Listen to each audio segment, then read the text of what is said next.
tonight on the Sunday night chill stream. We have people acting out their frustrations in ways that aren't really helpful. I just found out there's an award for Anti-Semite of the Week. How come my name is not on that list? And the CIA is about to let the genie out of the bottle. This shit's about to get interesting. See you guys in 2 minutes.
And we are back. Welcome, everyone. Welcome to a Sunday night chill stream. It is Sunday, September 8th, 2024. And there's a couple of interesting things going on. Not a tremendous amount, but let's see. I didn't do too much work today. I actually went to White Plains, which I said I wasn't going to do anymore because it wasn't worth it. But the dispatcher called me up and begged me because all the Spanish guys apparently are at one big party somewhere, and they took care of me Friday and Saturday. So I was like, yeah. All right, why not? It was a really nice day. The weather out here is gorgeous. It's going to be gorgeous tomorrow. My day off, and I will have an absolute blast not working.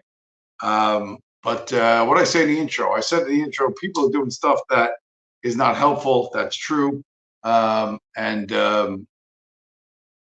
all around. That's all around a lot of places. Where's my man? This is when I saw this, I immediately it took me right back to my my last international travel adventure. Put me right back to my London trip, where I told you I saw there was a protest against something called ULEZ, ULEZ, which is ultra low emission zone. The English government is going to use cameras to read the license plate on your vehicle to record how much carbon dioxide they think you're emitting, and then fine you based on if you go over your limit. There's a lot of resistance to this sort of thing. There was the day I was by the National Gallery. It was a big protest, but there's the Brits constantly push back against this in every way they can. And there's now actually a new class of activist, or a new type of activist in London that has that they call Blade Runners. And here's a 1 minute video of Blade Runner in action. Have some of that. ULEZ about to be on the deck.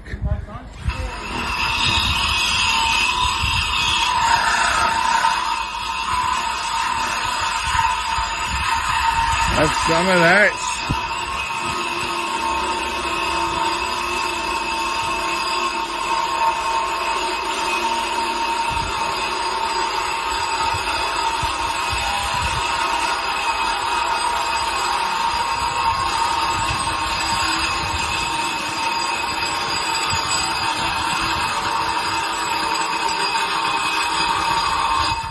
See you later. Bye-bye.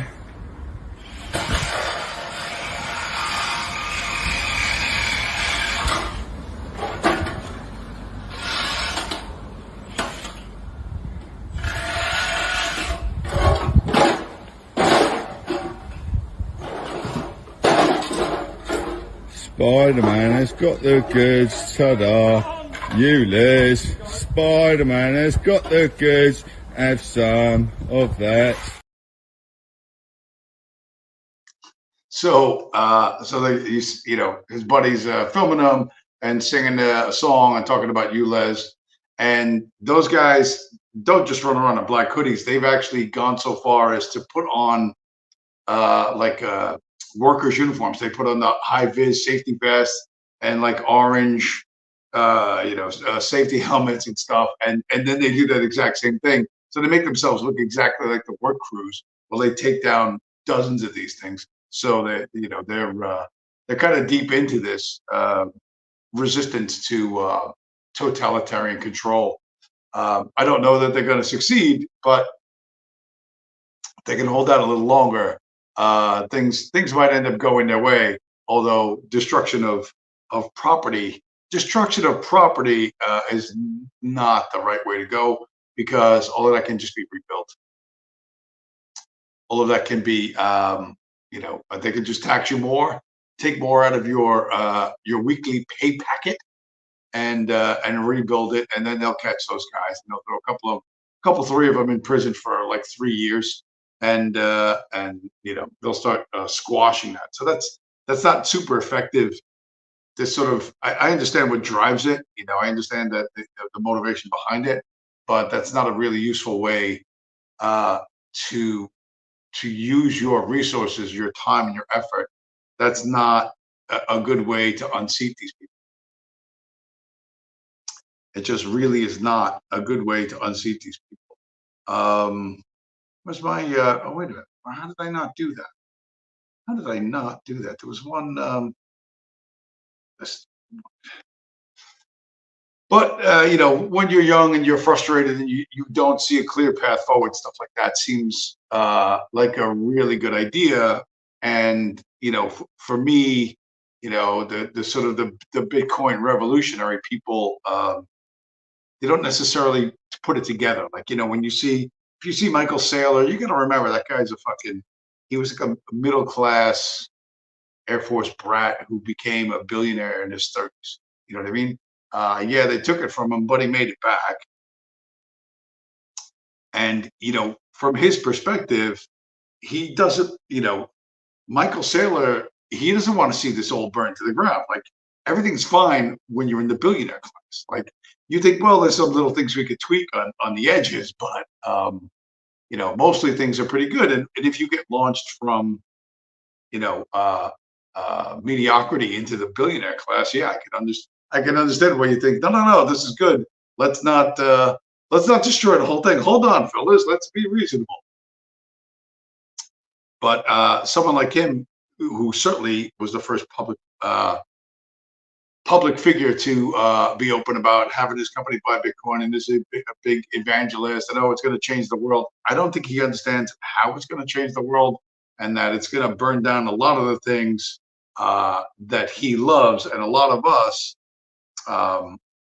though we have significantly less resources than Mr.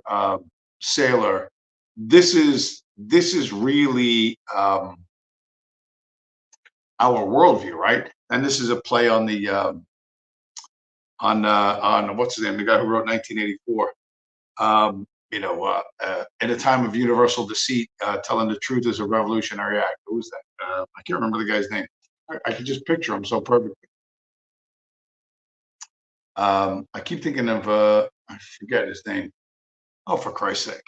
The guy who wrote 1984, and he wrote 1984. Yeah. Anyway, why can I not remember that guy's name? I can literally picture him perfectly in my mind, and his name completely eludes me.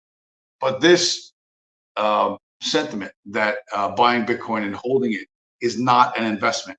It's a revolutionary act against the ruling class. And that's really the way, that's the way I think, by the way. Who's here? Virgil Doc, Purple Heart. Welcome to the show, sir.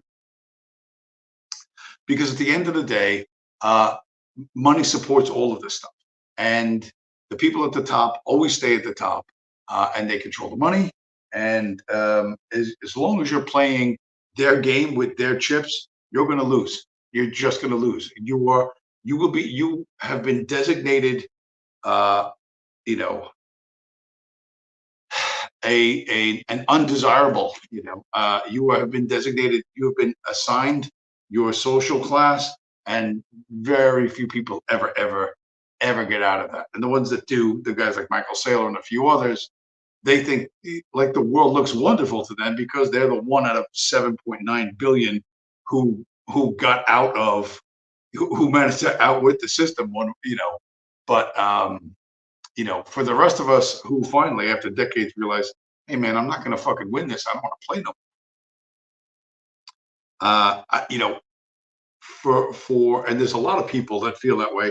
We're a lot younger than I am, and they're just they're looking for a way out, and they really don't see a great deal. And that's why I try to offer my advice, my worldview,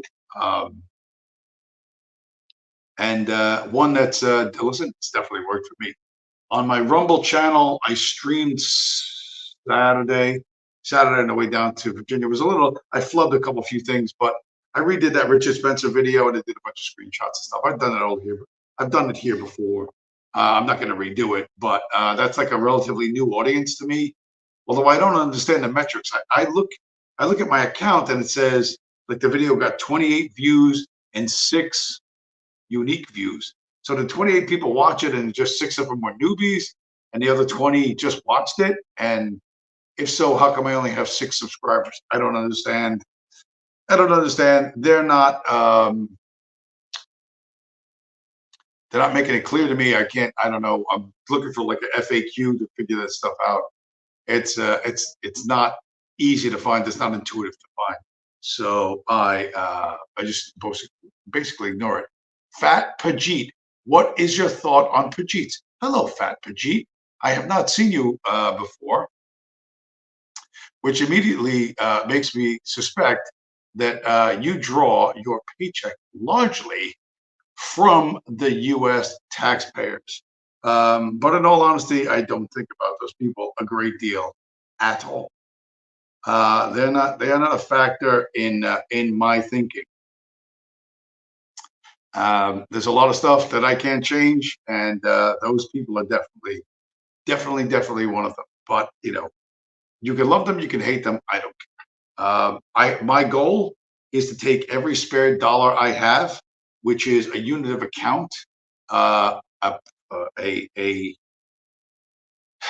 counterfeit currency that shrinks in value 3% every quarter.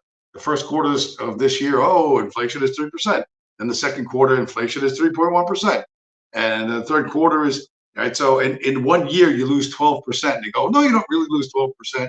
You just lose 3% every 3 months. Blah, blah, blah. Listen, fuck you.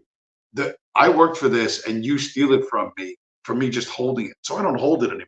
I get rid of it and I trade it for something else that you can't steal, you can't inflate, and you don't control. That's my life. That's my hack.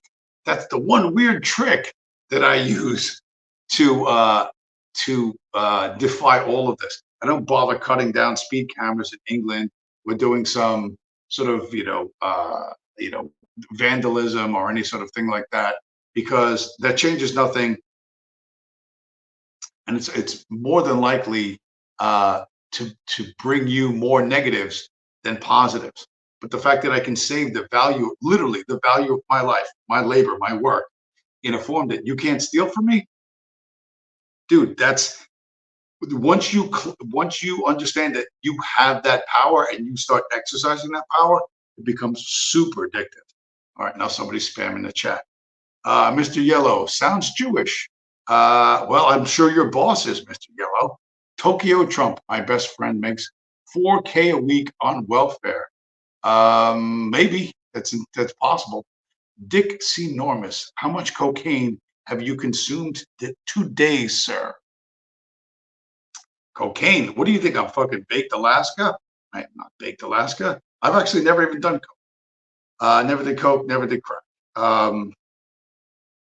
So I don't know. Maybe you're just a low energy dude, like Mr. Tokyo.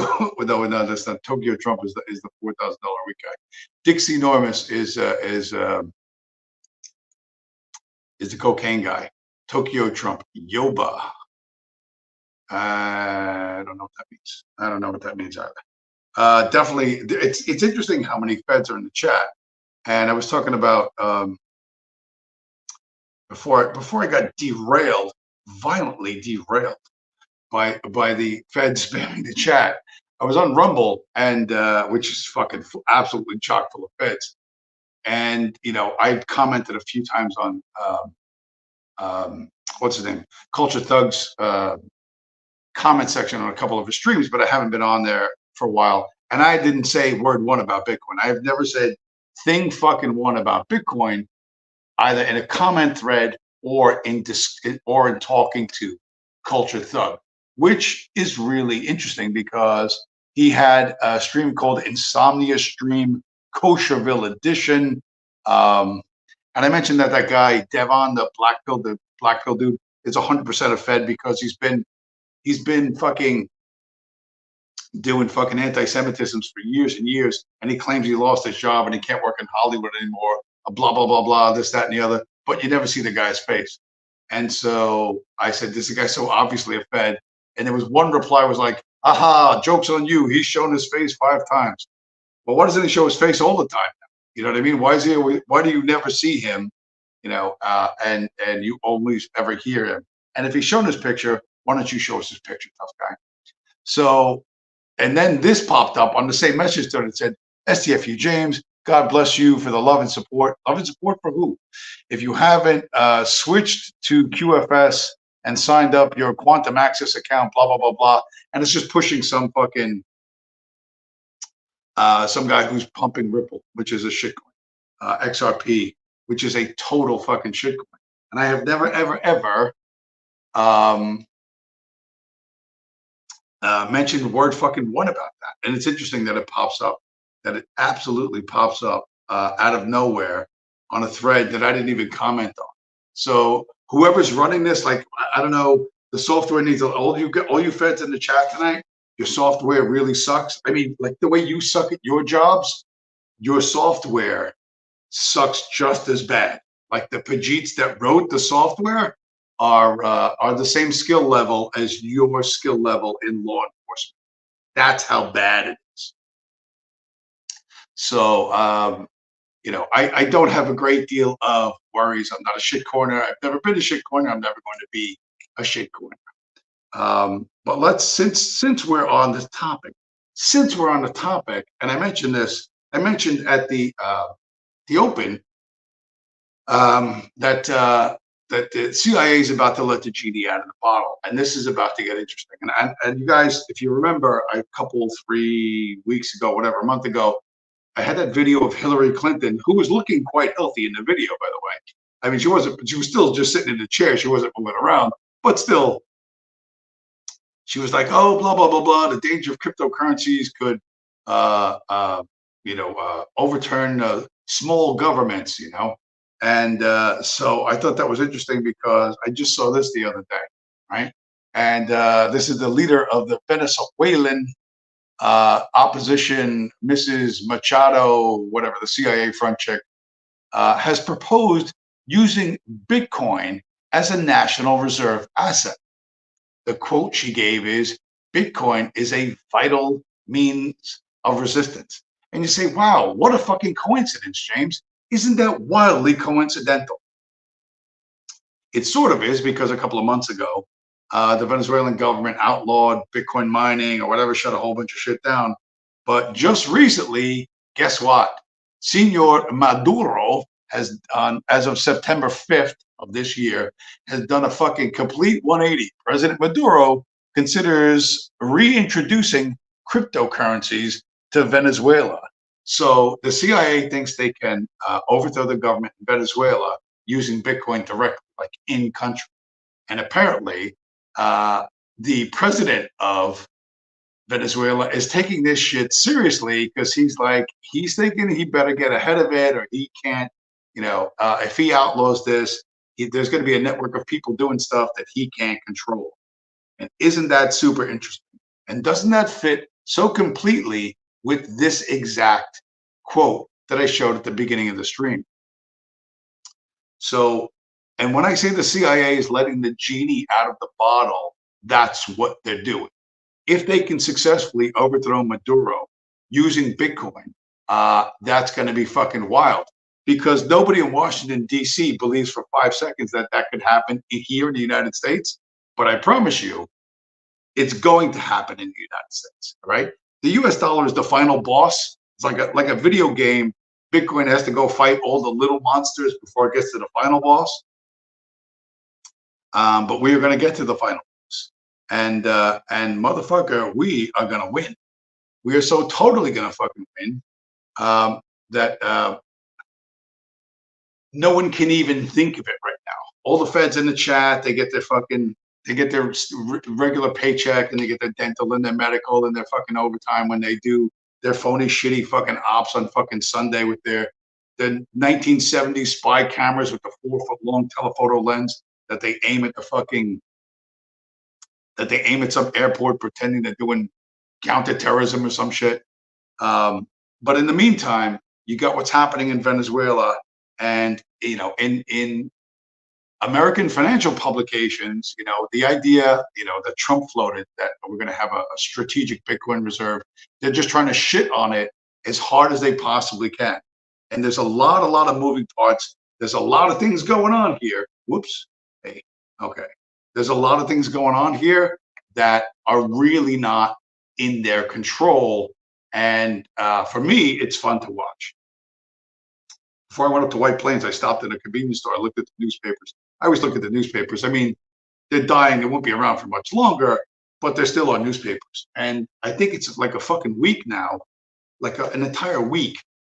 That school shooting in Georgia is like still fucking front page. It's like front page of both New York papers. And it irritated me. Like, I was like, what the fuck is this still a story for? And since I vaguely kind of keep half an ear to the ground in regards to 2A stuff, the anti-Second Amendment, the pro-tyrant, the let's burn the Constitution crowd has been losing pretty badly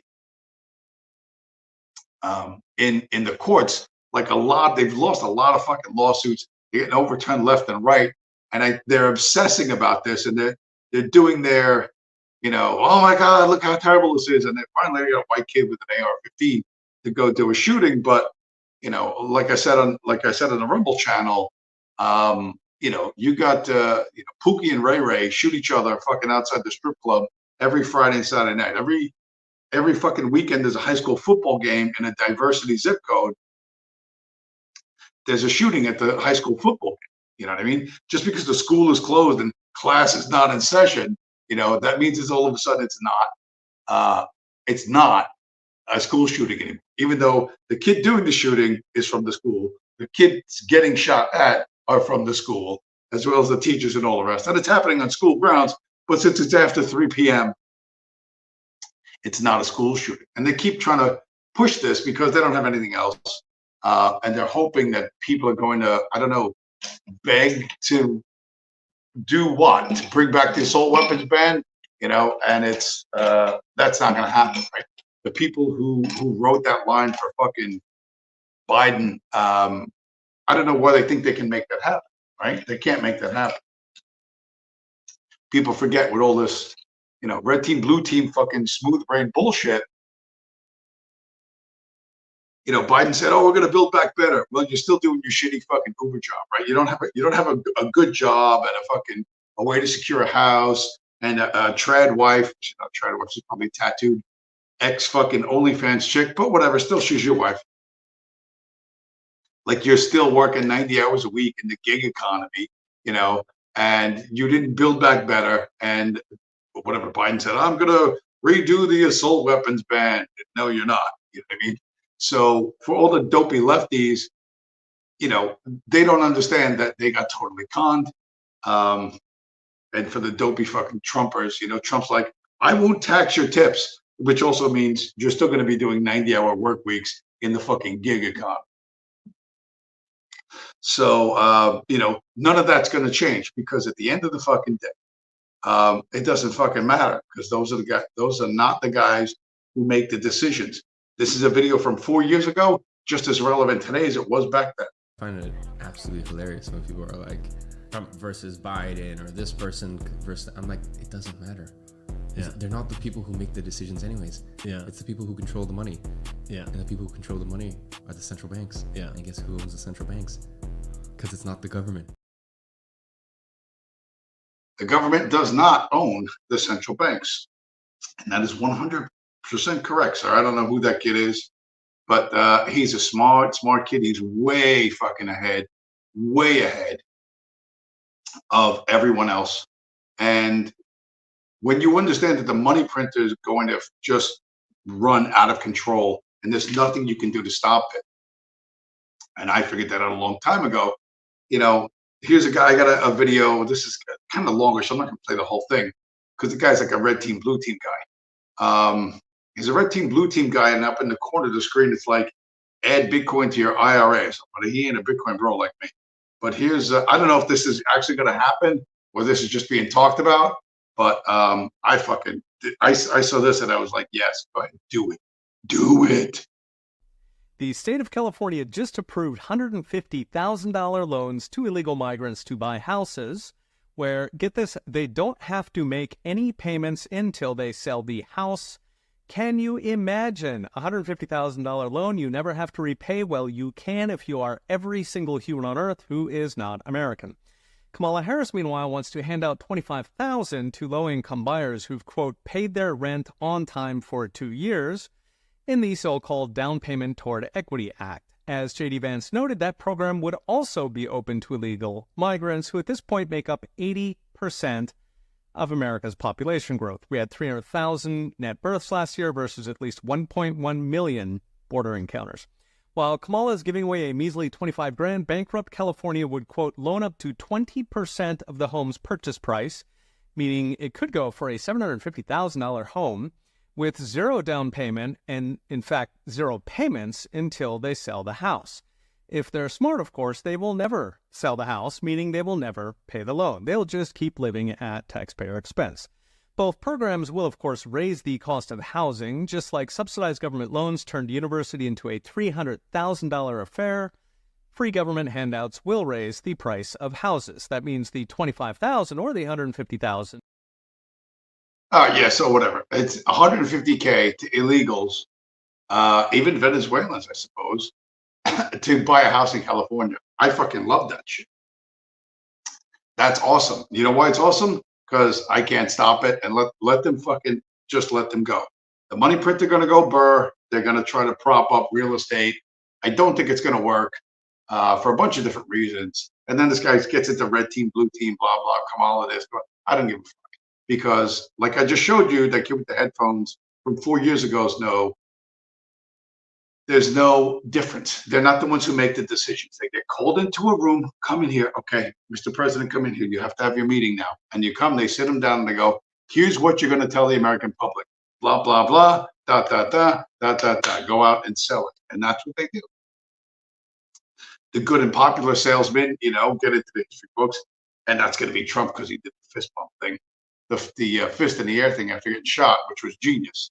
But that's the high point of his second administration. Everything from there goes fucking downhill. But they're gonna give away fucking free house. I don't care. I give them all suitcases full of fucking $100 bills, and I think that's a great idea because one, I can't fucking stop it, and I'm not going to waste my time getting anxious, worrying about what my opponents are doing. Right? I've mentioned this before. In combat sports, you know, the best fighters, the guys who are champions, they don't worry about what they're fucking, and they don't worry about what their opponent's going to do. They just think about what they're going to do. Right? They don't worry, well, what if he does this? What if he does that? That's the wrong thinking. You know what I mean? Their thinking is, he does this, I do that. He does this, I do that. I do that to him, or he does it to me. And that's how they win. And so that's how I think. So are they going to give away $150,000 for a free house? Are they going to do this? Are they going to do that? I have no fucking idea. And I don't give a shit, because I'm doing what I'm doing. I'm not holding their shitty fucking slavery coupons and betting my future, right, on something, on a fucking counterfeit piece of paper or electronic credit in a computer database that they can freeze, they can wipe out, they can fucking reduce the value of. I'm not doing that. I'm quiet quitting, or not so quietly quitting, on the entire economy. So and so far it's working out pretty well. I noticed, I don't think these feds understand, I really run this whole fucking thing off a smartphone and surfing fucking social media. I've got 39 comments in the comment section. I can just see the number of them. Are they there? I'm not reading them, and I don't give a fuck, because they're all Fed comments. But it's amazing how I point out that Culture Thug, you know, seems to read from a script, talks about the same stupid shit. Name the Jew, blah blah blah. It's all Jews. It's Shlomo Shekelstein, your real estate agent down the street. It's like the same fucking crap from 2016, the same crap from fucking Richard Spencer, the same crap from fucking Nick Fuentes and all the rest of them, like this same exact shit. And as soon as I do that yesterday, boom, tonight, I got a chat full of feds and 47, God knows how many fucking comments they're going to have for this. Remember, it's Sunday night, and these feds are probably getting, because they're working on Sunday, what do they get, time and a half or double time, depending on where it is in the fucking month. And if they're near the last 5 years of their parasitical Fed law enforcement career, all of this shit goes towards their pension. You know what I mean? So they'll stay for this whole stream, and they'll write a report to their boss. Oh, I was monitoring cyber extremism, blah, blah, blah, blah. There's a guy, and he's in a one-bedroom apartment in New Jersey, and he does fucking multi-state anti-Semitisms. He does racism up and down the Eastern Seaboard. And I was right on top of it, boss.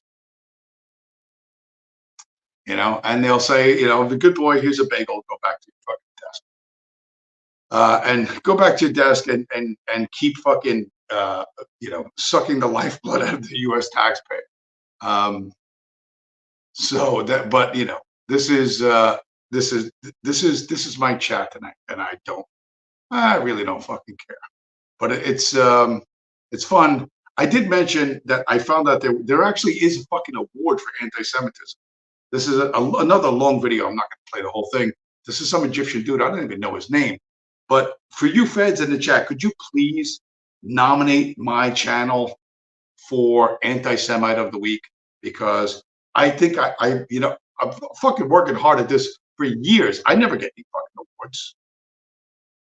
Back. Sorry, I was processing some amazing news. News? What news? I have been chosen as the Anti-Semite of the Week. I would like to thank the Academy. Thank you, bitches. And I would like to thank antisemitism.org for such an honor. Thank you. Thank you. This website tracks and calls out acts of horrible anti-Semitism and frequently reports an increase of anti-Semitism by a million, trillion, gazillion, quadrillion %. I'm just doing the math. Like this picture, fuck Israel, wow. Or like this one, divest from Zionist genocide. Fuck where is the anti-Semitism in this sentence? Huh? Where? They are always on the lookout for all kinds of anti-Semitism, like this one that says, Viva Palestine, Free Gaza, and Tomak. Yes, that. Anti-Semitism. Tomak. Get him out of here! So if I say from Israel, it's anti-Semitic because I'm mentioning Israel's mom's body parts? Yes. How? How? Don't ask me. By the way, is not really fuck your mother. It's really mentioning a body part. You just mentioning a body part and a family member, just. Also, let's not forget the evil anti-Semites that they feature all the time, like this Delta flight attendant who was wearing a Palestinian flag pin, or this woman working in Walgreens while wearing a Palestinian keffiyeh or scarf. Too many Americans lost their jobs because they had a target put on their back. Now, let me ask you, how many times have you tried to criticize Israel or Zionists or Zionist behavior? But they always come back with this, You don't just mean Israel. You don't just mean Zionism. Just hate Jews. No, I don't mean Jews. You just hate Jews. No, I don't. You hate. No, I'm really. You can never win! I'm also happy to share the honor of being the anti-Semite of the week with John Cusack, Macklemore, Bella and Gigi Hadid, Roger Waters, Susan Sarandon, and many more. They even target actual Jews, like Jewish Voices for Peace, and even rabbis that speak against them all the time. Free Palestine! Free Palestine! So I wonder, what do they call those Jewish people? What? Anti-Semitism? Bingo! You're an anti-Semite. You're an anti-Semite. You're an anti-Semite. Everybody's an anti-Semite. No, you're just annoying. Fake bitching and whining. Not whining like a bitch. You are whining like a bitch. Even your country's official X account celebrating when my account disappeared. But I'm back. I mean, Israel, who hurt you? Israel. You suck! Why are you so petty? Why? Why you do this, Israel, huh? Israel is what happens when you give a very advanced military to a Karen. And like the Karen they are, they have been trying to cancel my shows and talk to theaters and agents to drop me and drop my shows. Because free speech, right? Shows get canceled all the time. So, since their call for action to call the venues to boycott my shows, my shows that have been selling like crazy. I just sold out Chicago. I'm selling out in Los Angeles, San Francisco. It's amazing. Being anti-Israel is good for policy and good for politics. No, you didn't. So please go to my website and get a ticket for my upcoming shows. The tickets are flying. Thank you, stuff.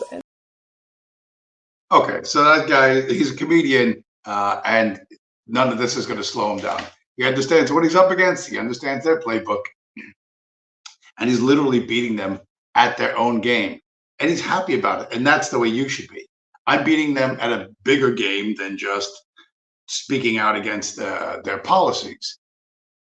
You know, I'm really, you know, when I tell you I am radical beyond anything you can fucking comprehend, is because I understand this entire world that I was born into, that my parents were born into, that my grandparents were born into, was constructed in a certain way, and is propped up with finance, with money. And the quicker we destroy their economic system, the quicker something better comes to replace it. Do I live that long to see that? I don't know. But I'm doing my part, right? I'm doing what I can today to build a brighter tomorrow, a happier tomorrow. So all of a sudden, my viewership now is, I had like 8 or 10 people. Now I only got 2 people. Let's look at the comment section now that all the feds are gone. Virgil Doc Purple Heart. What about going on the upcoming Mars trip to get in on the ground floor of their economy? Good question, Virgil Doc. You can ride with Elon and the Tesla up to Mars. Let me know how that works out. Everybody, man, that's fucking. Look at these guys spamming this shit. Totally fucking spamming the chat. Mr. Yellow says, I self-dox. Will do. Gotcha, homie. Yeah, thanks a lot. Appreciate it, Mr. Yellow. I appreciate that. As not a Fed, I can't. Commercials ruin my, I don't know what to say. Maybe they have fucking AI writing these comments. if you don't listen, if you think that the future is going to be run by them and that nothing's going to change, I don't know why you're here. Like, why are you even here? You know, what is the point? Might as well go join up with them, get on team Zionism, get on team pedophilia, get on team, you know, that matzo ball. And, you know, maybe you are, and you just come here because you're like, oh, I want to feel like naughty and do want to do something my boss wouldn't like. I don't fucking know. But the point of this show, and I've said it before and I'll say it again, is to rewire your thinking about what you can do to oppose these people and what you can do that works, that really, really works. And listen, this has been something that's been going on since like fucking forever. Our buddy from Cubs to Bears books, who, trust me, this guy knows what he's talking about. He knows what we're talking about or what I'm talking about, but he's got a very narrow path to walk to get 80-90% of what the message is, to get it across. That's all that matters. I'm not a perfectionist. I don't do 100% of anything. You don't do 100% of anything. Nobody's 100% perfect in any of this. And this guy, he knows, he certainly knows what's up, but listen, he's not going to fucking, he's not going to reduce his reach by being overly extreme. If you really want to understand the corruption of the Federal Reserve Act, you have to look at the propaganda that preceded it. It all started with the financial panic of 1907, when John D. Rockefeller used the media to call it the Roosevelt Panic of 1907. His newspapers blamed the financial collapse on Roosevelt's trust busting, when in reality, the crash was caused by unregulated Wall Street speculation, specifically the United Copper Company. There would be bank runs, and J.P. Morgan would be hailed a hero after he bailed out the banks. Remember, it was Morgan's Northern Securities that Roosevelt broke up only a few years earlier. Only a few years later, Congressman Charles Lindbergh would claim that J.P. Morgan basically had a monopoly over Wall Street, and the Congressional Pujo Committee would prove that he was right. What did the media do? They told the public that a central banking system was needed to curb the power of these bankers, and through the Federal Reserve Act, gave a monopoly to the very people named by the Pujo Committee. And in his autobiography, Teddy Roosevelt talks about the newsmen who were purchased by and served the interest of those in power, and how they are some of the worst people amongst us. But we could educate our kids on the history of fake news, on how information is controlled. Rights fund. All right, so, you know, propaganda, control of the financial system, it's been going on for a long time. And, you know, it works for them, it doesn't work for you. And if you want to continue playing their game, cool. You know, have at it, have fun staying poor. But I'm not doing it. I'm not doing that. And even it's ironic, because even people who supposedly understand what I understand don't, you know, I love how Bitcoin is this fucking far from it. They miss it by inches, like by fucking, it really is a game of inches, and they miss it by inches. There's a kid, a Chicago kid. He's not a kid really. He's probably like 35 years old. But at my age, that's a kid. A kid who literally, what's going to pop out of his mouth will just be obvious to anyone who hears it. But he literally doesn't know. It's amazing. These kids tell the truth. They say forbidden things without even know that they're saying. The point is, they're not going to let the banks fail, obviously. You're not going to get elected saying Social Security gone, your bank deposits gone, your medical care gone, 2 cars in a garage, access to unlimited energy, cheap oil, cheap everything, gone. You're not going to win the election. So what's the only other way out? Is to debase the currency. And you open any market chart and you see that. Gold up, S&P up, right? Everyone's worried of currency debasement. And Bitcoin is the antithesis of currency debasement. It's the expression of currency debasement. It's the exit door of currency debasement. And the ETFs told me everything I need to know. The poor Winklevoss twins, your buddies, I mean, poor guys, trying to get an ETF for a fucking decade. They still haven't got one. Larry Fink shows up and is like, yeah, no, the time's now. I need it. Yesterday. Boom, done. Case closed. It tells you everything you need to know. There are two doors. One is letting everything collapse and fail. That's not an option. So the only other one is they're going to have to steal the time and energy of all of us that hold the currency. And so you got to get out. Man, this is fun. My phone is doing all sorts of weird shit, which it never ever does while I'm streaming. But tonight, in the Super Fed comment stream, my phone's doing all kinds of things that it never did before. Never, ever did before. So while you're here, and for you parasitical Fed cocksuckers who are making a career off of watching this dopey fucking show, smash up the like button, you fucking prick bastards.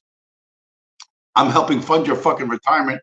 I'm keeping you on the fucking cyber terrorism fucking task force, you fucking fat gay cocksuckers, you fucking worthless fucking bug men. Smash up the like button, all right? Try to do that. You know, hopefully you won't hurt your fucking your marshmallow soft fucking fingers. Your marshmallow soft fingers, right? Wipe whatever fucking food drippings you got on your fucking shirt, and you know what? Hit the fucking like button.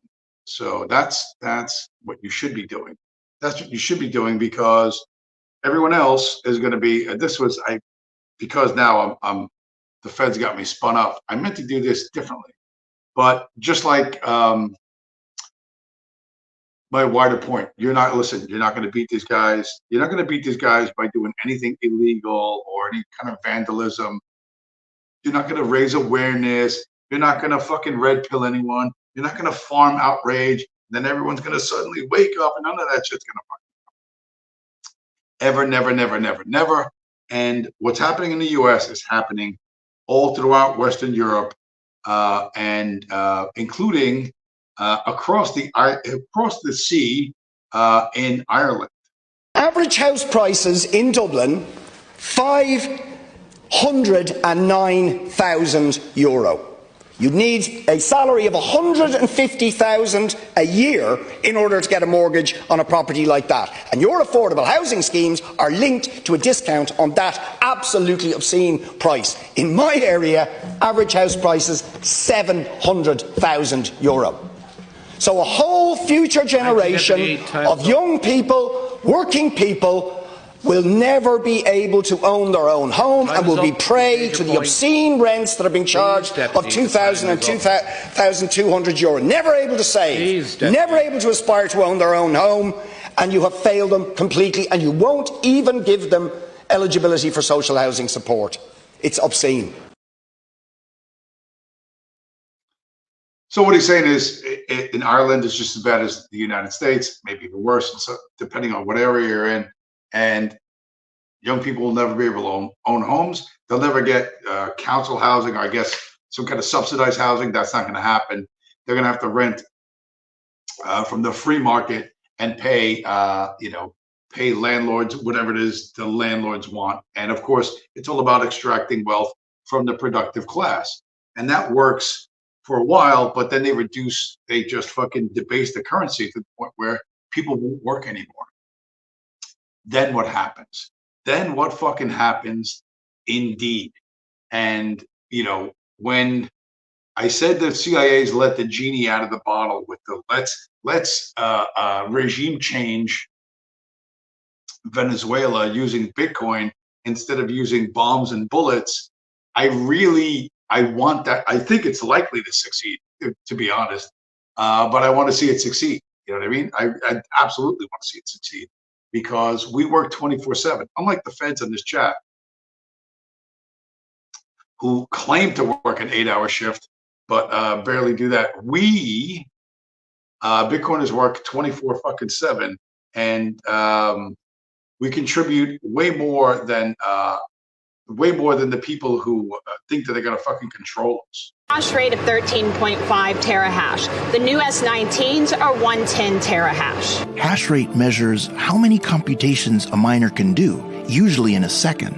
So how much money can each miner potentially make each day? Currently, a S19 with 110 terahash, the profitability every day for one machine is 30 USD.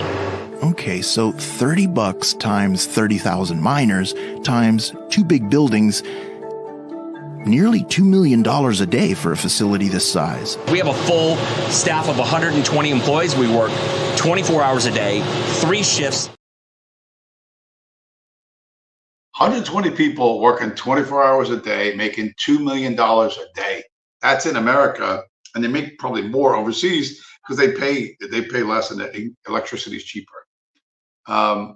Listen, we're gonna fucking win this thing. And all those feds in the chat, if I have my way, they're gonna die starving and homeless, living in a cardboard box on a fucking sidewalk somewhere.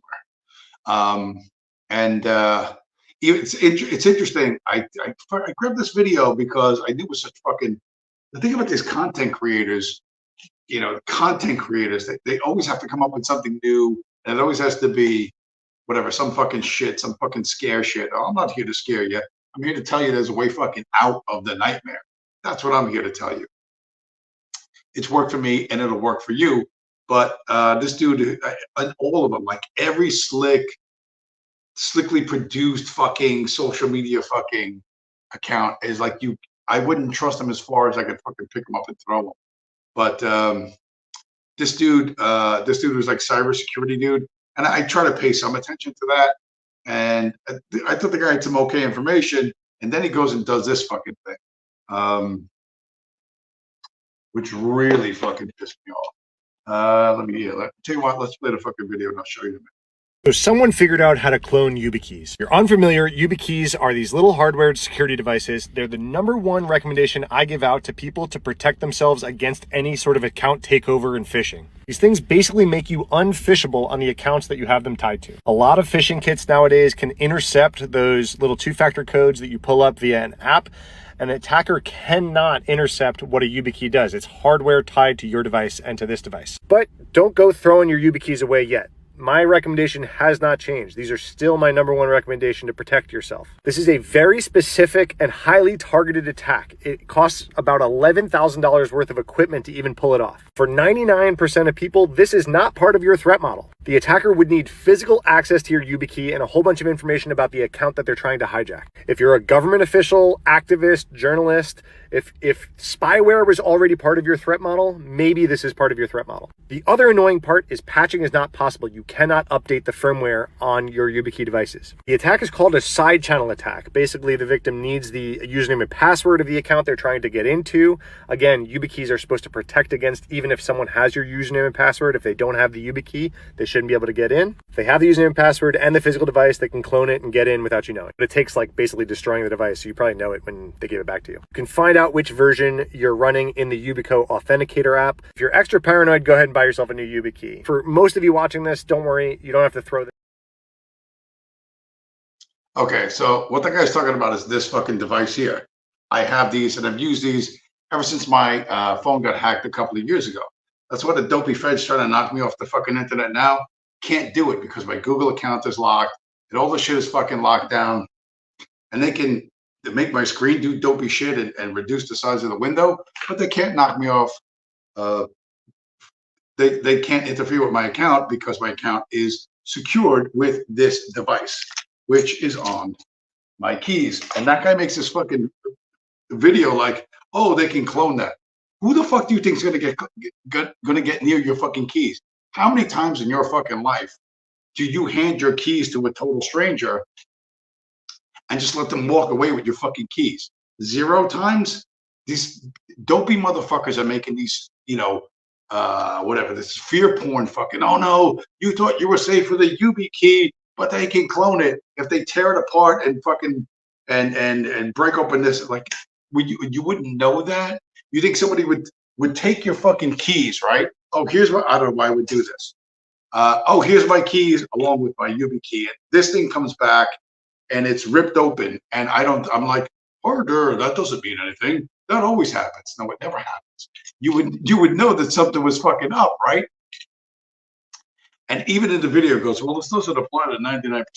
It doesn't apply to 99.999% of the human beings on the fucking planet. But all these guys, they gotta make content. You gotta drop a new reel. You gotta drop a new fucking video. You gotta do this and that. I don't have to do that. All right. All I have to do is remind you that your best resistance to all the things you don't like is stop participating in the economic system that perpetuates this stuff, that supports this stuff. That's all. It's peaceful. It's legal. You can do it in small amounts or great amounts, whatever that means to you. 24/7, 365, and there ain't a fucking thing they can do to stop us. There's nothing they can do to stop us. And once, like me, you get knocked around a little bit. Like I said, my phone got hacked. They tried to steal the Bitcoin I had in my account back in the day. They didn't get it, but it was kind of close. This was during COVID.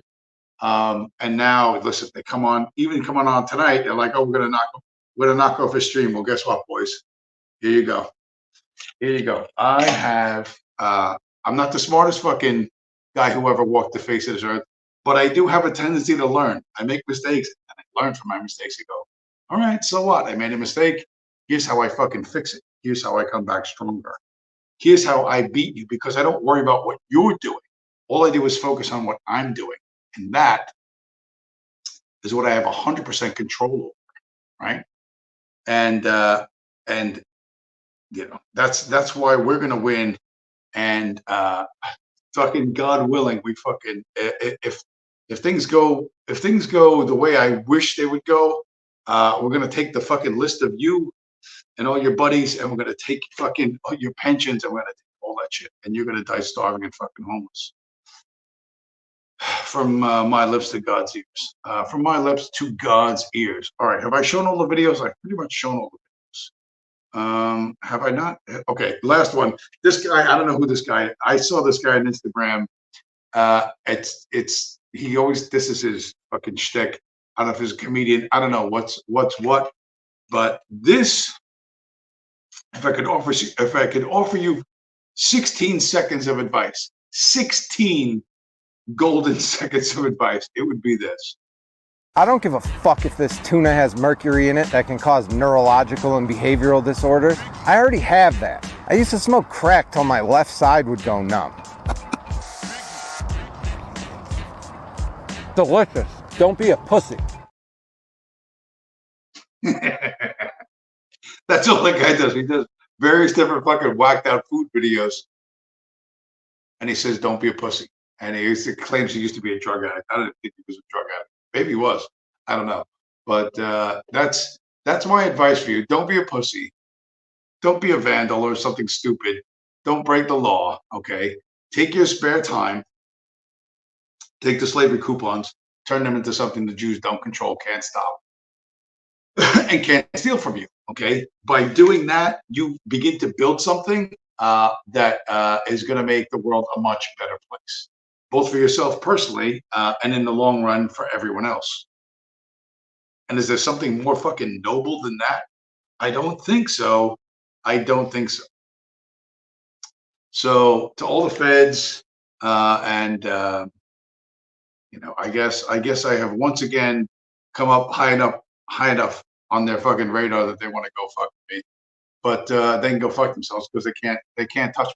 They literally can't touch me, can't even knock me off the internet, even though they tried that like 3 times already in the stream. So much for your fucking boomer tech. Defeated, you know. Once again, you know, take that fucking L. Enjoy that fucking L, you fucking worthless pieces of shit. And with that, at 58 minutes and 52 seconds, I will say to Virgil Dark Purple Heart and to anyone who is not an employee of the federal government who might watch this stream in the coming week or who's lurking, thanks for stopping by, and I'll talk to you guys again next week.